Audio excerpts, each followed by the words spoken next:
Oh my God. Hi. Yeah. How are Oh, you? I'm good. How are you? Can you hear I me? fine. Yes, I can hear you. Can you hear me? Perfectly. That Yay. is amazing. Listen, so Yes. for those of you who don't know, this is my best friend, April Nicole Design. And we have been trying to do video. We've been trying to do a video podcast since season one. I mean, we could just never figure it out. But I'm so happy. Look Yay. at us. You figured it out. Okay, that's first. That's what it was. I put my good ponytail on for you, sis. Okay. All right. Do a little shake for me. It's curly. Okay. I can't say too much because I mean I didn't secure it because we just do Okay.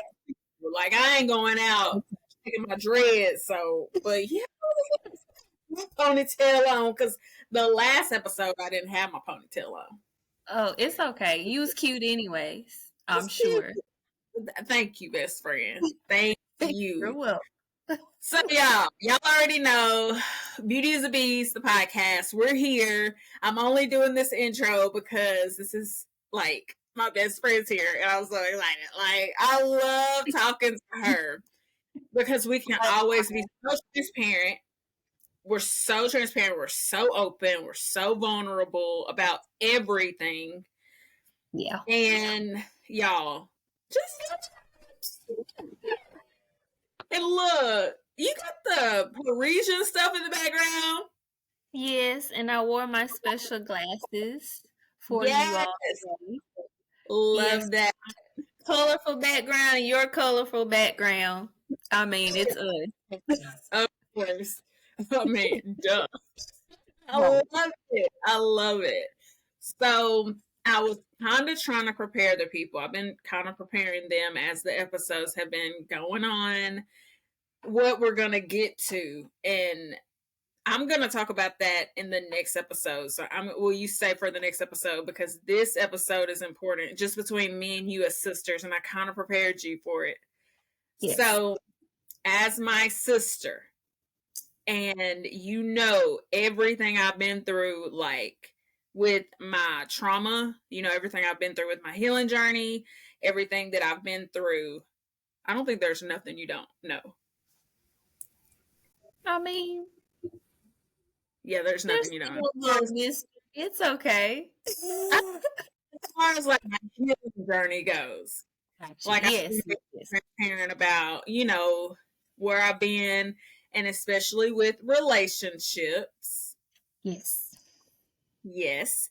And Yes. you are in a relationship. Yes. Yes. And I haven't always been very pro relationship with you.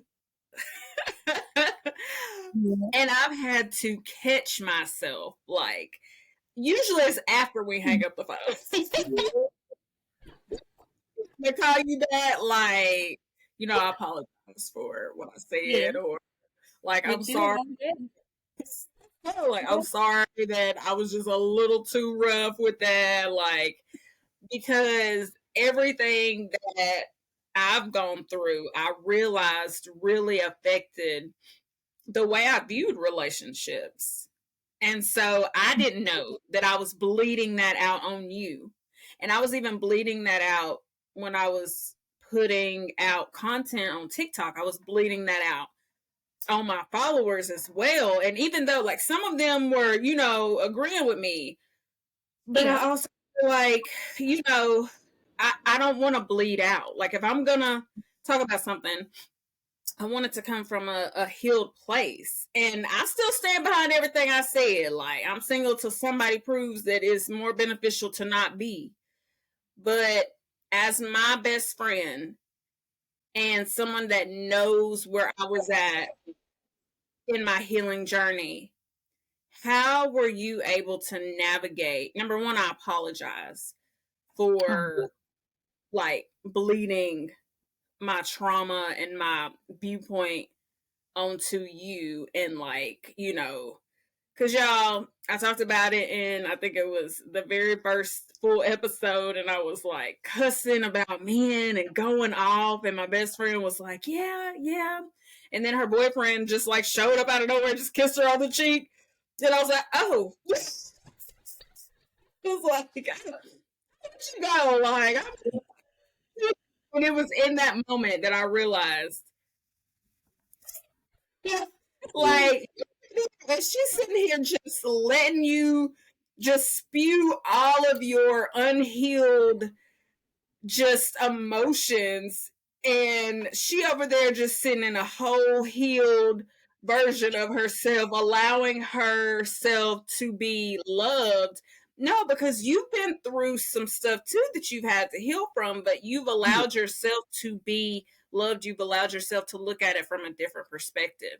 So, and you welcomed love. So how has it been? How were you able to navigate your best friend going through that while also trying to keep your healed perspective?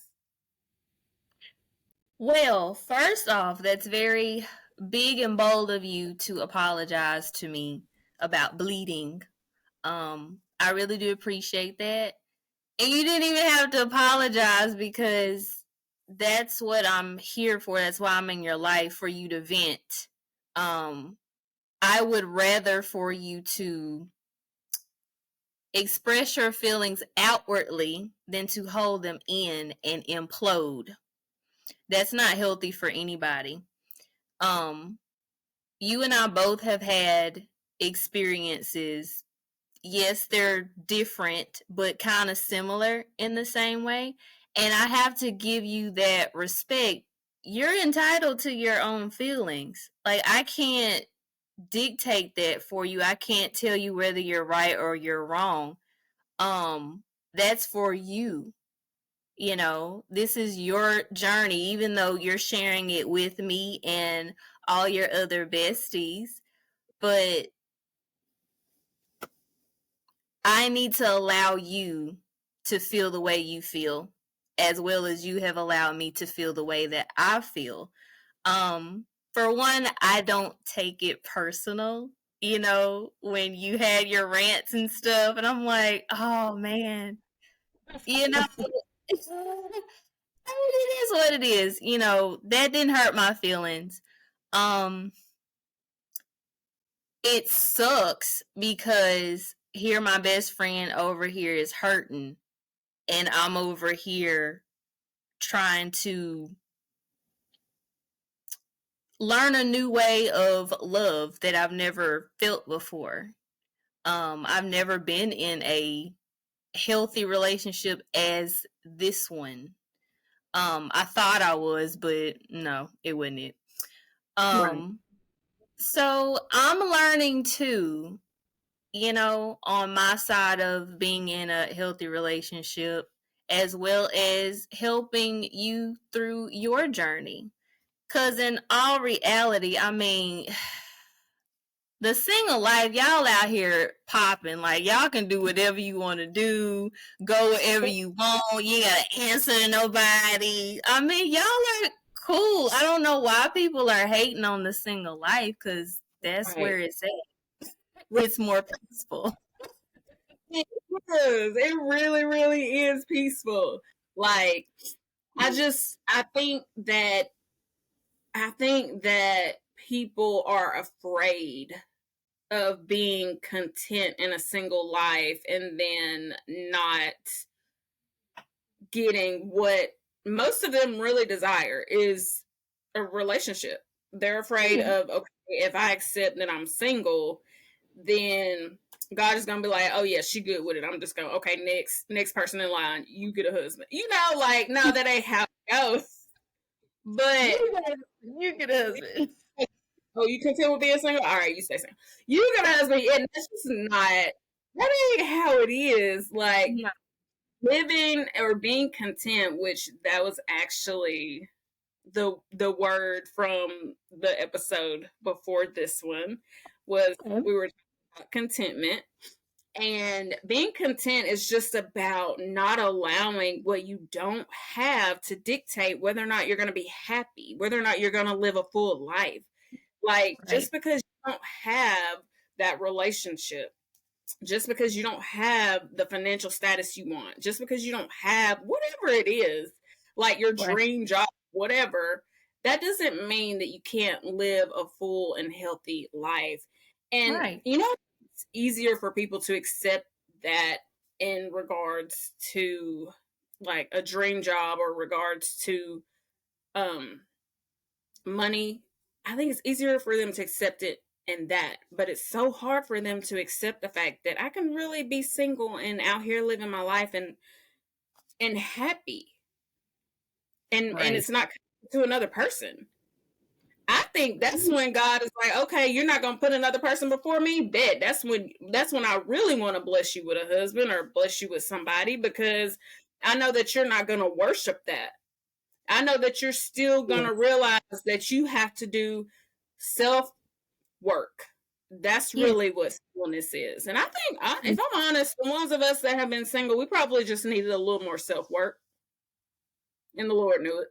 Agree with that. Yeah. I Yeah. mean, that's me. That's the perspective that I have for me. Like, I can't speak for everybody else, but for me, I know I needed a lot of more. So I just the trauma. Like, I don't even want to keep being like, oh, I'm traumatized. I'm traumatized. Like, I'm not trying to, play victim, but I Right. do feel like I had a lot of self work to do. And if I would have been married, like I thought I wanted to be, married with 2 kids, 25, I would have been Mhm. divorced. Probably divorced with 3 kids about 20. Like, that just wasn't the game. You I and know I the both. So I definitely wanted to come and, number one, apologize for bleeding on you, and thank you for being patient with me as I navigated that. And I'm working on making sure that I see things through a healthy perspective. So yeah, Awesome. Look at you growing. I'm trying to grow. I'm trying to grow. You know, I I'm trying. Yes. I see I'm you. Okay, so next episode, y'all gotta stay tuned because it's about to get real good. We're about to get real deep. We're about to get real vulnerable. Do not be surprised if I cry, because I started to tear up when you started saying that, like when you were saying, I just have to be here for you because I know here I am, and here my best friend is, and she's hurting, and I was like, gosh, she know I was hurting. Like, I mean, I know that you know, but it's like, Yes. I was hurting. I was hurting. Yeah. But I literally started tearing up. So I already know next episode, do not be shocked if I'm crying. Hey, get your tissue box ready then. Get your tissue box ready, and we're going to see y'all on the next one.